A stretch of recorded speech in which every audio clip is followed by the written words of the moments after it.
Crack one for Cameron. Pour one for Big Kick. And what the hell's going on with Gilly? For other teams, that's a year's worth of football action. In the Patriots news cycle, it's just another Tuesday. Thank you, guys. It's me, and it's all of yous. That's right. You guys are the guests tonight on an impromptu Goodbye Cam, Hello McCorkle edition of Fitzy and Friends.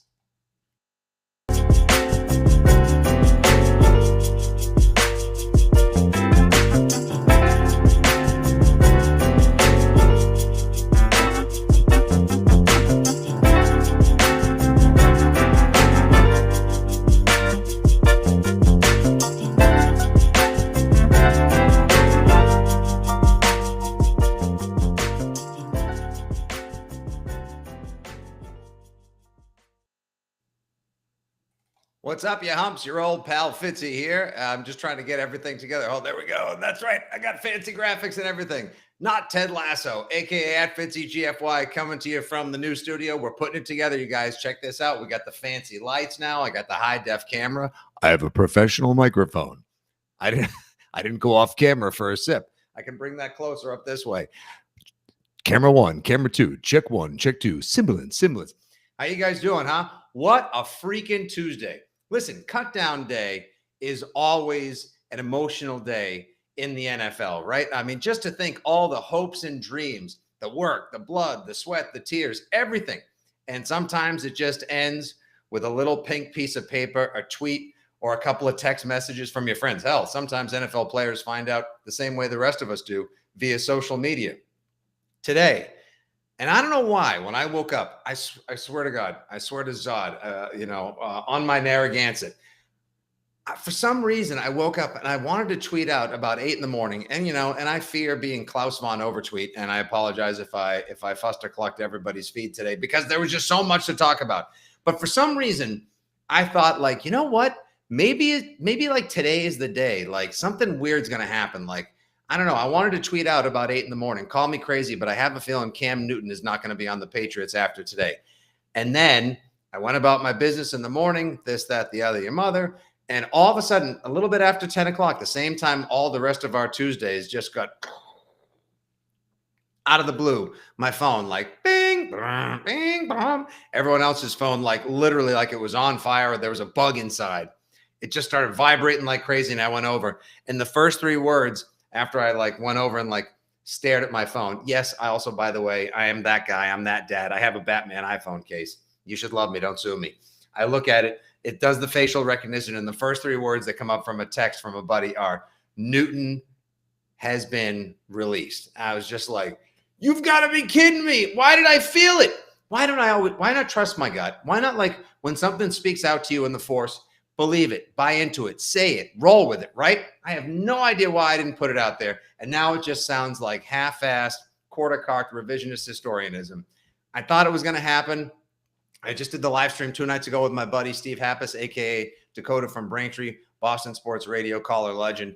And we both still thought Cam was going to make it, but we were starting to dial back how long we thought until McCorkle took over, because Mac just played too damn well, and everyone, including Bill Belichick, who, as I made mention earlier in my little TikTok IG video, how we all couldn't think for a second that maybe he wouldn't do what's in the best interest of the football team, because Bill Belichick is going on 70 straight years of zigging when we think he's going to zag, doing what's in the best interest of the football team, and to top it all off, giving 0 fucks. Yep, that's right. 0 shits given himself. Came through once again. Pats fans in majority celebrated today. Cam Newton, not even traded, not even benched or told he's going to be the backup. Flat out, much like most of the gas we experienced during the course of a good Mexican dinner or chugging a beer, released like a fizzy lifting drink.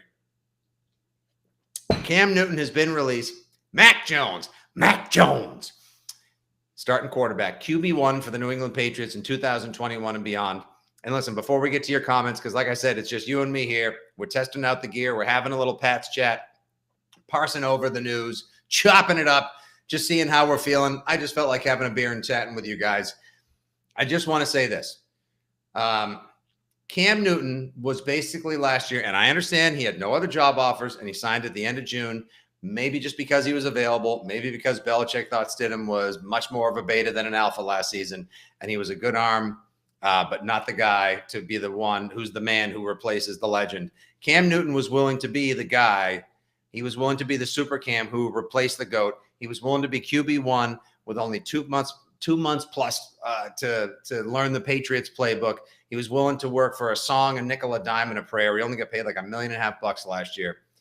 And he was willing to basically be like that GIF of Jon Snow, like holding his sword up with like 500 people coming at him outside of the castle. And you know what?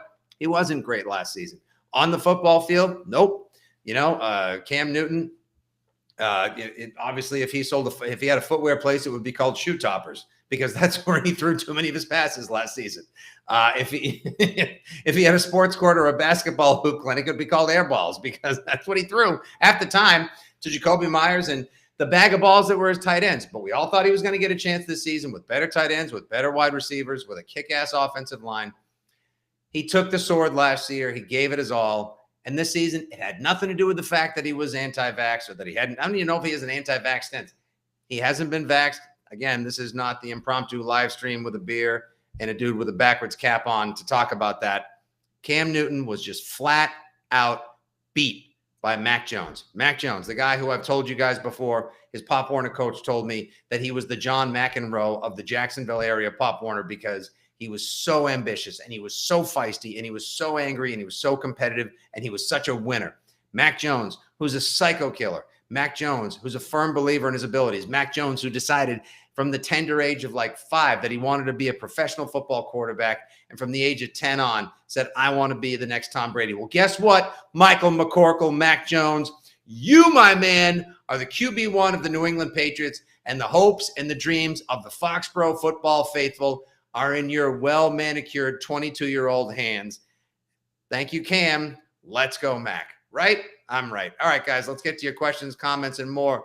There we go. What's going on? See, there's a lot. Okay, here we go. Thank you very much. Let's start with this one right here. Oh, Linda Rochi. Hey, what's up, Linda? I love your dad, by the way. He's awesome doing sports news on Channel 4. It's probably not your dad. You got to give him credit for his effort. Listen, you know what? We're not going to play good job, good effort.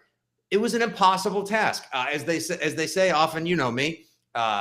In addition to all the dad jokes, the inappropriate 4- and 7-letter colorful metaphors, as they say in Star Trek, I'm going to quote Star Trek twice. In Star Trek, they call the unwinnable scenario the Kobayashi Maru, as said in the great Star Trek II, The Wrath of Khan.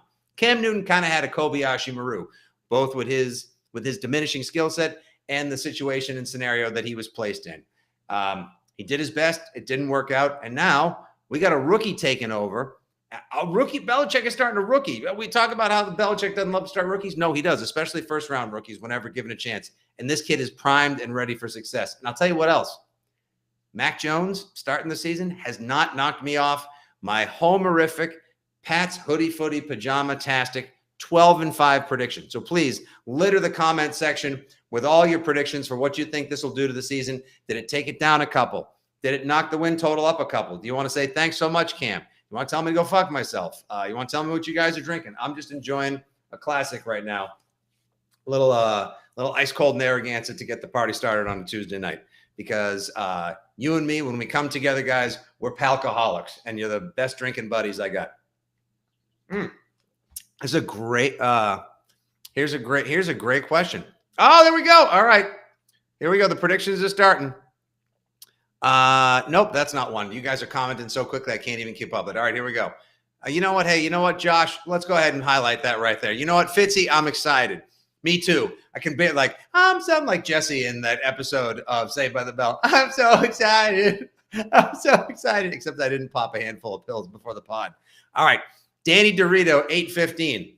He's watching YouTube live. Thank you very much. Also bang that sub and tell your friends to do so as well, because we have a season of hot hats content coming your way. He's got 11-6 this season. Here we go. Mini Marksman, new best friend in the feed. Who dis? 14-3. That's what I'm talking about. What are those 3 losses, by the way? In my 12-5, I think I got them losing in Miami in January, at Buffalo, to Tampa Bay. Oh, boy, that got interesting, huh? And there's 1 or 2 other, like losing to the the Los San Diego Chargerino people. And there's one other random, like, I didn't expect that one coming. Lost, maybe it's to like Cleveland, because I think Cleveland's a pretty damn good football team. Those are the 5 I think I got right there. Let's see who else we go. Mark Duro wants to know, hey, where do you think Cam goes next, Dallas or vacation? If I were Cam, I'd take a couple of days off. I would process my options. I'd take a couple calls. It was nice to read today that he did put out on his Instagram stories, like, don't feel bad for me. I'm good. Nothing to feel sorry about. A little appreciation note and post to Pat's Nation. See, there's the full release, just like Cam got earlier this morning. And by the way, nice move by the Patriots not to trade Cam Newton. If anyone, first of all, you're not going to get anything for him at this point, because if you call up other teams and you're like, hello, this is definitely not the Patriots.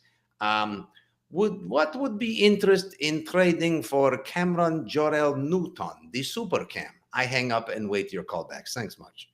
You're not going to get anything for him. And also, if you try to trade Cam Newton someplace, he's done so, but we all know Belichick likes him so much. Belichick respects Cam Newton so much. He appreciates everything Cam did with the energy in the locker room, on the sidelines, on the Zooms, for his ball club for the past, 14 months total that he was on the team, that he's not just going to send him some. He's not just going to vanquish him to like the Texans. Now, if Cam's desperate, he wants to get a job, maybe he goes to the Texans, could go to the Cowboys. I could see teams like Arizona or Baltimore where they have mobile quarterbacks and want to have somebody who's reasonably mobile and doesn't need a giant playbook, but rather can just sort of like play on physical talent and instinct. I could see him maybe going to one of those spots. But why just send him someplace random? Like Belichick, that was a, hey, thank you so much, Cam. Little tip of the old cap right there to him. Little tip of the Cam right there to Super Cam, to the former QB1 by Belichick. Because he respects him. He's not gonna like, yeah, hey Cam, we traded you to Detroit, so yeah, that sucks. Okay, thanks for everything. Bye. Nope, thank goodness. Good for him too. All right, what do we got here? There you go, Johnny Hughes. I loved your movies, by the way. They were the films I grew up on. 12 and 5. Attaboy right there. Jimmy boy, Jimmy Stashko. That's a great, by the way, your name, I'm not sure, is your family like, are you from like a long line of Stashkos? Is that how you pronounce your name? Jimmy Stashko sounds like, and starting at linebacker for Wisconsin State, Jim Stashko. Or just like, hey, listen, you better tell me what I want to know right now. Otherwise, Detective Stashko's coming in. And he's a cop who doesn't play nice, believe me. 12 and 5. All right. Anyone else moist? Too much information, but also I may or may not have spent most of the day at midnight, not at 6, if you know what I'm talking about, Stashko. Here we go. All right. Matt Godet, Matt, whatever the hell your name is. Wow. 300-something people watching live with us right now across the Book of Face, the Periscope, the YT, and all that jazz. Thank you guys for joining your old pal Fitz for a beverage on an impromptu Fitzy and Friends, where I play the role of Fitzy and you guys are my friend. All right, what do we got? Mac Jones for Rookie of the Year. Listen, just of course he had to start. Listen to some of these things. Mac Jones, highest rated quarterback by PFF and all the other grading next level NASA-oriented analytical places, right? Of the 5 quarterbacks, I think it was like Mac Jones, little boy Zach, the old Zach Attack Wilson, Trevor Lawrence, and then Justin Fields and the other guy, or some order like that. Who gives a shit what the pecking order was overall? But Mac Jones was the highest graded quarterback by all the places where they track throws, do the all 22s, and all that jazz, right? This thing blows my mind. In addition to just passing your eye test of like, yeah, it looks like the Patriots offense when Mac Jones is out there. Yeah, they move nicely. Yeah, they're in sync. Yeah, they go up tempo, just like they started off all 3 pretend season games. All 3. They started off all 3 pretend season games at the half with the up-tempo Patriots no-huddle offense. They trusted a 22-year-old rookie in preseason with the Patriots no-huddle offense, and he looked good, like real good doing it. But here's the most telling one. And I think I got this one from Sharp. What's his name? Blank Sharp. Not Shannon Sharp, not Iron Mike Sharp. Warren Sharp, the guy who's on the Ringer a lot with Sharp Football, Sharp Analytics. Really good guy. Also looks a little bit like the prison guard from Orange is the New Black. So I was told. I definitely didn't watch that with my wife. So 10 drives Mac Jones led in the pretend season. 8 of them led to scores. 4 out of 5 drives, 80% of the drives that Mac Jones led. And I don't care if they were against some one and mostly twos, all twos or twos and threes or entirely threes or people that are not playing football now in general. 8 out of 10 of the drives led to scoring. That's how you do it. I'm sorry. That just tells you right there. This kid has the talent. He's got the skills. He's competent. He's passed all the tests. Like, Pats fans, take heart. Be faithful. Have the Foxborough faith again. Are there going to be bumps in the road? Fuck yeah, there are going to be bumps in the road. Are there going to be some awful games? Yeah. Tom Brady had some super shitty games the first couple of years. But you know what? Tom Brady, way back when, and this is the only comparison that I'll make between McCorkle and the GOAT, coming to a football screen near you October 3rd. Definitely not sleeping that week, if not maybe between now and then.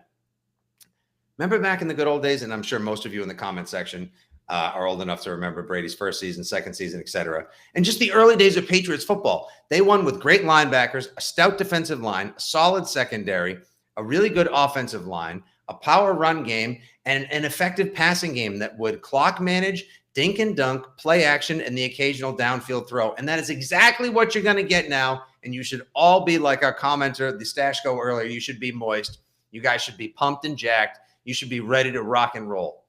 Boy, I got to tell you, that first game just got so much more interesting. Oh, and hey, by the way, to all you Doll fans, to all you Finsiders who were littering the socials today with your predictions of like, hey, here's a picture. Here's Mac Jones's number one receiver week 1. And it was a picture of Xavier Howard, please. Winovich, please. Just you guys wait. Sleep on him all you want, guys. Just you wait. All right, Scott Angelmeyer. Mac Jones, a legitimate fantasy option. You know what I would do? He'd be the second quarterback I draft. And it's not that I would even draft him so that I would jock block anyone I possibly could at having him, because I would want him to be my own, and I would love him, and I would pet him on the head and call him McCorkle. I wouldn't want anyone else to have him. And there might be some weeks where you think the Pats are going to go pass heavy and he's going to put up big stats. But don't be surprised if his game looks super unsexy and, like I said, precise and control driven, with like Belichick in his head, like Cerebro, and McDaniels just puppeteering Mac Jones for a while until he gets a hold of things. But it already looks like he's got such amazing control of the Pats offense, and I'm so excited I can't stand it. So I wouldn't start him immediately. I would definitely grab him to prevent someone else from getting him. And hey, there might be some nice weeks where Pats, NEP QB1 is, a nice backup bye-week QB2 fill-in there for you. Jess Wells, kabam, 14-3. Oh, I wish I had a prize to hand out to you, or that you were at a bar so I could buy you a beverage of your choice. That's what I'm talking about. That is what I'm talking about, Steve Santilli. By the way, great last name if you're a fan of craft beer and you live in Massachusetts. Santilli, the name of like the flagship IPA from Night Shift. If you guys, anyone up there is watching, your old pal Fitz would love to drink one on the broadcast. Santilli, I don't practice that either. Nice young team. We're getting ready for a second dynasty. I've seen a bunch of people ask here in the comments. By the way, Les Ingalls, thank you so much. 12-5, Pats, Bucks, Super Bowl, blank. Yeah. I think Mac Jones wins a Super Bowl. Absolutely. I'll say it now. Somebody can cut that audio off, save it for later. Troll me with it all you want. Make it a freezing cold take. I hope it is a lava mitt take. I hope it is a center of the volcano take. I think Mac Jones, with Bill Belichick especially, obviously Belichick has said, we know you're the future. You're also my now. And before I get too philosophical or existential with things, the future begins now. Go out there and win football games. We've surrounded you with all the weaponry, all the protection, and the brain trust that you need. Let's freaking go. Definitely wins at least a Super Bowl. So this one will go to 7. Oh, my God. Brady and Belichick. I can't wait. Cannot wait. Okay, interesting. We'll get to some of the other releases, the cuts. If you guys have a heartbreak release today, like I mentioned at the top, if it hurts that Big Kick Nick is gone, I bet I wouldn't be surprised if he ends up in Detroit. But at the same time, Iron Leg is here to stay. The mighty Quinn. Belichick, excuse me. I'll answer the phone next time. Belichick, there's no way that he could have possibly let Quinn Nordin go, because I think the tape was too good on him. Yeah, he had that bad game against the Eagles, but otherwise he made everything, has a cannon for a leg. They've lost a bunch of kickers when they had another kicker in place, like a Robbie Gould, Young Hoku a couple of years ago. Young Hukwe, whatever, however you pronounce his name. I apologize. Let's call the whole thing off. Belichick couldn't afford to lose another potential kicker of the future who he'd be in control of for 4 years, who was undrafted. Big Kick Nick is the man. 250-yard plus game winners last year, the only in the NFL to do so, plus the nickname and the cool to get it done on both sides of the pillow. But it is what it is. Hey, he got another year in the books. Thank you, Cam. Thank you, BKN. You'll always have a fan in your old pal, Fitzy. Here we go. All right, what else we got? Here we go. Kevin O'Neill, 12-5. That's what I'm talking about. Here we go. This guy knows what's up. DT Francis. Hello, Francis. Where's Francis? Master Francis is having his bath. Oh, really? Where are they hosing him down? All the topical movie references and then some on Fitzy and Friends. Fitzy, with that Gansett, don't forget to crush it like Quint. Absolutely. I think 11-6 is a solid prediction with Matt. And I bet you, my editorial note, that would make the playoffs. Playoffs? That's right. This team's making the playoffs. First, they're going to be in every game unless I can't imagine Mac gets that stymied, that Mac is that far out of it. Even if he was that great in college and he regresses to 2/3 of his stats from a 12-game season in Alabama to a 17-game NFL season, Lord willing that he's able to stand upright and be healthy enough to get through the rigors of a 17-game, the first ever 17-game NFL season. 30 touchdowns, 13 picks, and an 11-6 record. Where are the papers? How can I e-sign? My voice is my passcode. Please, yes, and thank you. All right, here we go. Who else? I think I saw a nice little contrarian take right here from Matthew Perry, or Perret, like Michael Perret, the 80s movie actor in Streets of Fire. I can dream about you. 10 wins at best. Cam and Mac competing against each other in a 17-game long-ass season where injuries will be even more prevalent would have been ideal. Honestly, I bet Cam said instead of being the backup or a complimentary player, Bill, Hoodie B, dollar bill, give me a chance to go out to market and see if I can get another job, a better backup sitch. Maybe there's someone out there that would let me start. I highly doubt it. I bet that was probably the deal. And Belichick said, listen, it's the least I can do given all that you did. I would have loved to have seen that Chris Leak, Tim Tebow combination, a little Taysom Hill, Jameis Winston. Cam's probably got an awful lot of pride and just wanted to, go out his own way. Grateful for the experience. I am as well. I still don't think that he gets a QB1 gig anywhere else. But hey, listen, that's his prerogative. It's the way that he wants to live. What else we got here? Here we go. Felipe Christmas. Felipe Jimeno. 11-6. I'll take it, Felipe. Hey, and Peter Burgess points out Cam got some guaranteed money. I don't feel bad for him. That's right. He got the $2 million guaranteed up front, which I heard, by the way, that Melger and Faz, that's all they'll get on this live stream, we're bitching about. Find something else to complain about. Stop giving Boston sports radio, whether I dabble in it and work in it myself on a different station or not. Stop giving Boston sports radio, Boston media, and Boston superfans a bad name, complaining about $2 million guaranteed to Cam Newton from Belichick. That solidified the quarterback position before Belichick went on his uncharacteristically aggressive shopping spree, thereby ascertaining the talents of Bourne and Nelson of Aguilar and Jonnu Smith and Hunter Henry to come in and be like, oh, yeah, I'll play with Cam at least. Well, the floor was set at Cam, and now the ceiling and then some is McCorkle. So that was money well spent as far as I was concerned. All right, a couple more. Here we go. I could not agree with this more. We got 2 back-to-back. I could not agree with more. Damien Harris's stock just skyrocketed. Listen, if Mac gets this playbook and just connects to it like it's the Matrix and runs that play action beautifully, and people have to respect the pass more because they didn't so much. They may have respected his run as opposed to his passing game. If Cam was under center as QB1, this is going to open up. We're talking like candlepin-sized lanes for Damien Harris to just be able to burst through the line. I need to get to a sports book. Well, no, I don't, because I've already got enough vices. And I can't be like my dad and piss the family fortune away at the betting window. However, I want to bet on Damien Harris having the most rushing touchdowns in the NFL so bad. How bad, Fitz? So badly, I can taste it. I can feel it from my head to my toes. It's going to happen. If he stays healthy, that guy is going to 15-plus rushing touchdowns this year. Maybe King Henry, Derrick Henry, a.k.a. the juggernaut in Nashville, leads the NFL in rushing again. But I think Damien Harris is set for a boss season. Here we go. Asteroid Delta. I'm going to miss Cam as well, but I'm glad Mac is getting his chance to start. There you go. Nicely put. But here we go. Mini Marksman. Here's your second highlight on the live stream tonight. Here's to Malcolm Butler retiring. Super Bowl 49 hero. I will drink to, there's a lot of things I'll drink to, but I will definitely raise one to that. Just think about this. And let's touch on a couple of the potpourri topics in the last 5-10 minutes we have, everybody. Think about this. Malcolm Butler is at the center of the greatest play in Patriots, Super Bowl, and yeah, I'll say it, NFL history. Name another more iconic, monumental game, legacy, and franchise-altering play. Like, I know there's the immaculate reception. Yes, there's the, the helmet catch, the immaculate reception, a couple other, outstanding all-time catches, interceptions, etc. But no, I mean, like, the Patriots were going to lose their third Super Bowl in a row. They would have lost 42, 46, and 49, all the 40s.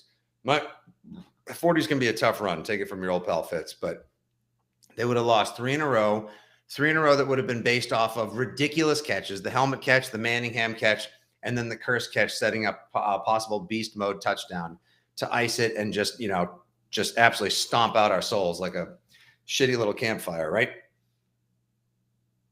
They decide to pass.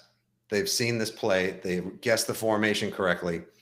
Brandon Browner tells him to, reaches behind his back and says, hey, go this way, and grabs him and sends him over. And Butler jumps the route and picks off the ball. Patriots win, changes everything, puts them back on track. They go to 3 more. They win 2. They win 3 out of the last 4. Like, it changed everything. And he made the play. The man should know. And now he's retiring because of personal issues. He has never been that great since he left New England. So Belichick paid the right corner, though it stung like a wasp on the tip when it happened, because we love Malcolm Butler for what it was. They got the best out of Butler, who was, undrafted out of West Alabama. The guy's made millions of dollars, and he'll never buy a drink or a meal in front of any decent Pats fan anywhere, especially myself or anyone else in New England or wherever. So congrats on an awesome career. I hope whatever's plaguing you, Malcolm Butler, I hope you get over it. I hope you deal with it. And I hope you know how much you're appreciated by this guy and millions of other Pats fans around the world. Greatest play of all time. Thank you very much. Quoting me, Mini Marksman, you're like my new favorite commenter. The Pats don't rebuild, they reload. I did say that, and I stand by it, and I'm going to put it on a t-shirt. And if I do, buddy, Mini Marksman, I'm sending you one. Here we go. All right. Now nicknames for Mac Jones. What are we going with? So Nancy, Toomey, Johnson, Tom. That's a lot of, I don't know if I can, 4 names, 1 comment, 4 names. Massachusetts. Okay. We've already heard also Return of the Mac. Listening to that song on a loop all night long. Mac the Knife, Mac Sauce, Big Mac Attack, Mac and Cheese, as Cam was saying. My favorite, my buddy gave to me, was New Mac City. If you've never seen it, the movie's not that great, but it's still iconic. I mean, and everything with everything with Ice-T and Wesley Snipes is. You guys have a favorite one? Drop it in the comments. Eventually, if we make a shirt, if I make it based off yours, I'll send you that and more. But I'm curious exactly how we all end, what we all end up sort of like settling on. I have a feeling he's going to have a bunch of nicknames. Tom Brady wasn't called GOAT or the GOAT. Was he TB12 then back? Not really. Was he Touchdown Tom Terrific? No, like all those things just happen over time. But I'm curious which one you guys will go with. Here's one thing for sure. D22 Williams. Bill has balls. Like I've always said, zero blanks given. Someone's at the door. Can you close that door, please, buddy? You'll have kids. They're the best. Last thing you wanted. Hey, listen, we're in the age of Zooming from home, live streams, and you never know what to expect, right? In Pats Nation, if Tuesday taught us nothing, you never know what to expect, especially when an 8-year-old may see dad having a beer and swearing in front of her camera and a ring light by himself in his office. It's a good life, isn't it? It's going to happen to all of us at one point. How about Gilmore? Interesting, huh? Do you guys think this is Gilmore making a power play? Like, I probably could get out there. You guys going to give me a raise? No? I'm going to have to play for the $7.9 million this year? Man, this quad keeps stiffening up on me. I think I'm going to need a few more weeks to work it out. How about we start it off on the pup? Pup, Patriots underperforming list. I don't know. Could be a little bit of a negotiating tactic. Nice leverage play on his behalf. It's going to suck from Scituate to Shanghai not having Gilmore for the first 6 games against Miami, especially against the Bucs in week 4, because think of it, Antonio Brown, Mike Evans, Chris Godwin, Gronk. You're going to need everyone who can cover and then some. This thrusts J.C. Jackson into that cornerback 1 role. I think he can do it. I've said before, I think he's a good cornerback 2, but he'll ultimately get paid by somebody one day to be a cornerback 1 because that's the way the market works. Maybe he can make himself a nice little market basket, though, if he steps up, plays really well, doesn't have Gilmore out there. Time for the big boy pants. Play a little more physical. Be that ball hawk. And then, Jalen Mills, he's going to have to be – he's a linebacker, safety, cornerback hybrid type. The trade for Shaun Wade could end up being huge. That kid stunk his senior year, but he was great his junior year at Ohio State when he should have come out. He played more in the slot than he played on the outside his senior year, got hurt. Now he's healthy. He's graded out nicely. I think that was a huge pickup. Joanne Williams, your opportunity calls. Paging Mr. Williams. Paging Mr. Williams. You have a telephone call at the front desk. That's my second Pee Wee Herman reference in the live stream. Yeah, I think Joanne Williams is going to have to step up big time too. Jonathan Jones, how's he going to do in the slot? Huge opportunities for all of them, and the safeties are going to have to be on top of it. Looking at you, McCourty. Looking at you, Daga. And looking at you, Patriots leading tackler. And by all accounts, from everything I heard and spoke to the beat writers about that were on the camp trail, Adrian Phillips, who is a sneaky stud back there. Jessa McClain, she says we go 12-5. I like it. Hopefully Gilmore comes back in good, healthy form for week 7 and the rest. Hey, maybe he'll be healthy enough that he could oh my God, the Pats traded and gave away absolutely nothing for a top 5 corner in the NFL, and they hung on and they're 4-2 or 5-1. I love it. Here we go.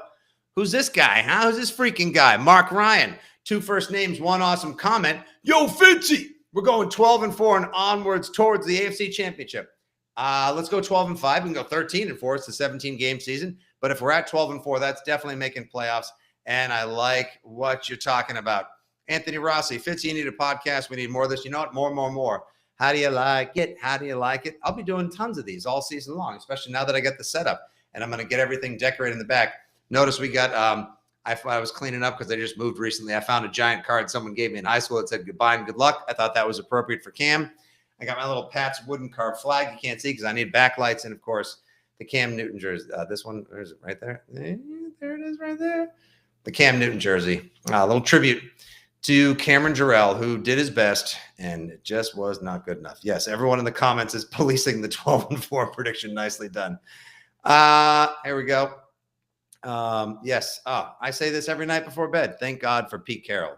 Jerry Alvitti, it was maybe Daryl Bevel, but he was the offensive coordinator. Now he's going to be in Jacksonville, and he's going to help ruin Trevor Lawrence along with Urban Meyer until somebody comes to their senses and fires both of their dumbasses. A couple other things. Big Kick Nick is gone. Like I said, the mighty Quinn has stepped in. I think Iron Leg's going to be great. Don't worry about Brian Hoyer getting released today because that's just all right, Hoyer, we have to procedurally put this through, but he doesn't have to go through the waiver process. That's just so they can put somebody on IR, for a couple of weeks and then bring Hoyer back. It's just all a roster management semantics at best, like procedural NFL bullshit kind of move. So don't worry. So Hoyer the Destroyer will be QB2 until Jarrett Stidham, the legend of Stidham, comes back. Now, when Stidham comes back, if he's healthy, feeling good, then we could maybe have a backup competition. Then we'll have a conversation. But right now, it's McCorkle, and then it's the Hoy sauce, the Hoy dog, ahoy hoy on the roster. I appreciate that. Hey, Mark, my pleasure. Malcolm Butler, it was awesome. I don't know what he's going through now. I hope he gets over it, but I know what he did for me. And don't forget also, when that happened, not only did he bring us all back from the brink of death, not only did he take us from death row to the Playboy Mansion, from the basement to the penthouse with one particular play. That's when we had that horrific winter where it had snowed for 3 straight weeks in the Northeast and everybody couldn't get out of their house. You could barely get supplies. There were ice dams everywhere, and our homes and our lives were as frozen as our souls that were just about to be extinct. And then Malcolm Butler stepped in. So another reason why I'll always love and appreciate that guy forever. Oh, the Matrix Reloaded. There we go. We got Big Mac is my favorite. Oh, my friend, my dear friend, my Wonder Twin, Jennifer Kinville, a.k.a. My Wonder Twin, the girl who the lady who painted my awesome shoes that I wear sometimes in videos and at all the home games, an amazing artist. Follow her on the socials at Jennifer Effect or at the Jennifer Effect. Magneto. Oh, I mean, that's a Salt Bay right there. And that's like a chef's kiss and a round of applause. I freaking love it. Here we go. Any other ones? Who else got cut today? Sorry to see Super Zuba go. I was hoping maybe one of the speedy young guys could stick around, but we'll see what Matt can do with the guys that he's been given, the big tight ends, especially. Devin Asiasi, by the way. Don't sleep on Asiasi. How about that catch where Mac threw 30 yards down the seam and he didn't put it down the middle so that Asiasi would have to catch it like contended or over the guy's head? He threw him open. There was all these dum-dums on the radio and on in my timeline and other places like, not a great throw from McCorkle right there. He threw Asiasi open. He threw it to his backside shoulder. And as Asiasi turns, he's fallen down and then turns his hands. And guess what? Falls to the ground, snags the ball out of there, and holds on for the 30-yard gain. That is what you love to see. You love to see it. Sexual chocolate. God, that was great. I wouldn't sleep on Asiasi at all. I think he's actually going to have a pretty decent season, and that tight end room can be pretty great. Imagine the Pats had 0 tight end for 2 straight freaking seasons, and we went from nothing to something with only $87.5 million and a couple of draft picks. That's all it takes. Sign me up. Anyone else? I hope Bill Murray makes it through waivers, not just because of his name, but I think he was playing really well. Second-year defensive lineman out of William and Mary. Chris Slade, the old Patriots linebacker, the Undertaker, who literally had traps from here to here and looked like a Greek god, looked like he fought, with the Spartans against the Persians in the battle of Thermopylae. I hope he sneaks through. I think he actually might be a decent value play, but the defensive line looks good. And cheers to Carl Davis. Kyle, the most vanilla name for the biggest, baddest man on the line. I love it. Oh, and by the way, Christian Barmore, Matt Judon, don't call it don't call it Boogeyman Part 2. We need a new name for this defense, but they're going to be awesome. The fact that he's like getting gap penetration, that's a tough phrase to say and try to keep a straight face. I understand. But like he's going to be awesome. This defense is going to be so freaking great this season. You're going to love watching every Patriots game as they slowly just do $1 million dream, as they just put everyone in like the sleeper hold and they're just like, shh, we're just going to keep running. And we're gonna defend you guys into the ground. And we're gonna win 20-14. This is gonna be another 17-13 Patriots win. Too bad for you. Can't wait. All right, last ones. Here we go. Here we. Oh, look at this one. Oh, Joey Washburn. Joe Washam. That's what my mom used to say every night. Like, get in there and Joe Washam. Otherwise, I'm not sending you to bed, Stinky. Hopefully his nickname can be Immaculate. Look at this guy, huh? I love it. Here we go. Got a couple other ones. Let's see. Mike Flynn, The Empire Strikes Back. There we go. Thank you for noticing all of my Pee-wee's Big Adventure references. Here we go. Does Bill trade for a better backup quarterback than Hoyer? I don't think so, Chris. I think he sticks with Hoyer for a while. Knows the system, super comfort.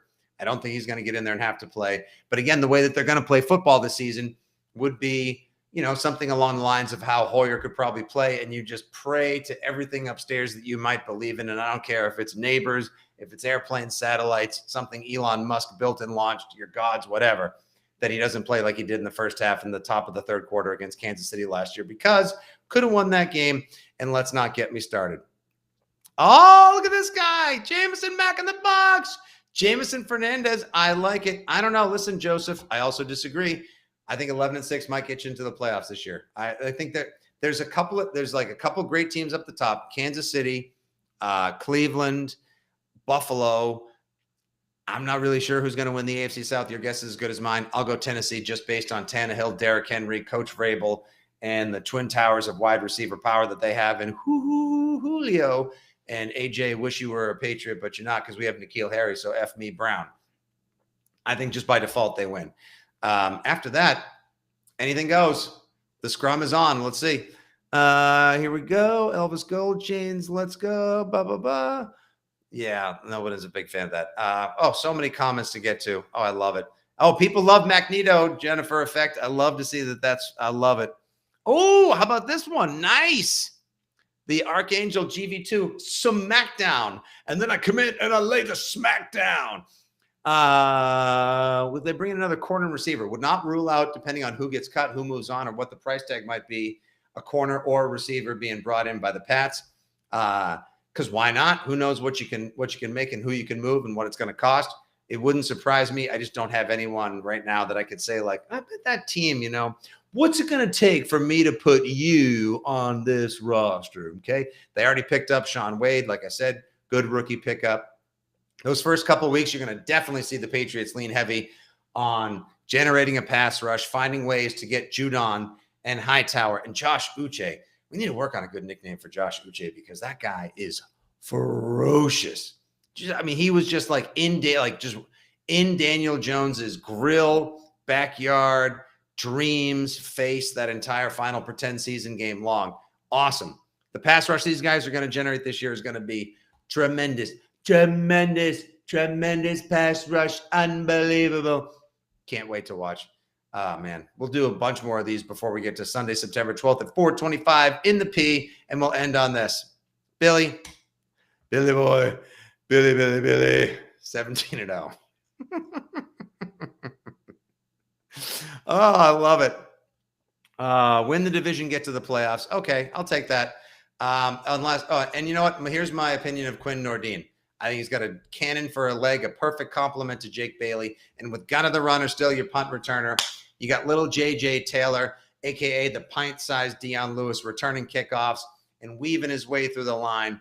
You got Quinn Nordin, a.k.a. Iron Leg, a.k.a. the Mighty Quinn, kicking off. And then you got Jake Bailey, a.k.a. the right-legged man cannon punting the ball. Pat special team. And you got Justin Bethel. Basically, that's who Matthew Slater, still the greatest special teamer on the Patriots in the AFC East, in AFC NFL history, as far as I'm concerned, passing the torch to Justin Bethel. Got special teams locked up. 1/3 of the game, hugely important, and the Pats are always the best at it. All right, guys. Hey, Oliver Williams, what's up, buddy? Good to see you, my man. Great to see all of you guys. Thank you guys for the comments. Thank you guys for stopping by. I'm glad so many of you Pats powerhouses, you Foxborough Fanimals, you football freaks and gridiron geeks could take a half an hour out of your Tuesday night, grab a cold one with your old pal Fitz, say hello, talk things over. Wild times indeed. Didn't see it coming, thought about it, probably should have tweeted it, but here we are. It's better off not to and have to walk it back. Cam Newton, thanks for everything, guy. Mac Jones, here's looking at you, kid. 12 days until the Patriots open up against the Dolphins. Going to be a wild ride and a hell of a season. Make sure you guys follow me all season long on the IG, TikTok, and the Twitter at FitzyGFY. And if you get a chance, I'll be creating some drafts in the next couple of weeks. Our sponsor at Underdog Fantasy. You guys want to do some warm-up drafts for your fantasy league or the season, make a couple bucks, go to at Underdog Fantasy on the socials or underdogfantasy.com. Promo code Fitzy, F-I-T-Z-Y, gets you a free $25 to play some fantasy football. All right, that's it. Thanks, guys. We'll have another cold one sometime soon. Until the next time, drink up, God bless, and let's go Pats. Appreciate you watching. Have a great night, and go fuck yourselves.